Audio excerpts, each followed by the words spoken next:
Well, today we're making garlic bread and pasta, tomato and basil pasta. So the pasta just finished cooking.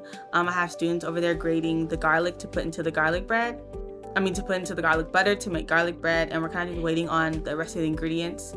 Co-lead is cleaning and debating the shrimp, and then we're gonna start working on the sauce with the tomatoes and the basil. Joining and being a part of cooking club and cooking with others and other students and peers made me feel more safe and comfortable in the kitchen and less not scared and intimidated.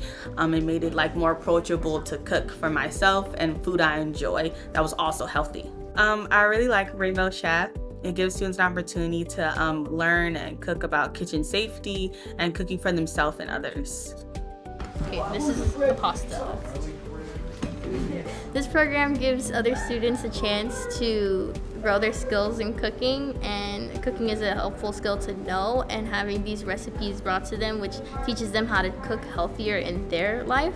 And so I think this really helps out the students. Through the program, I personally look for the recipes for the program.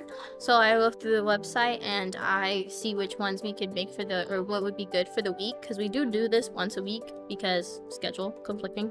I think that this would introduce me into a lot of new things. So with this program, it would teach me how to cook better for myself, because sometimes it is hard to do that for yourself. So having this program, teaching me and introducing new things to me would be beneficial to me, because I could also share what I know with other students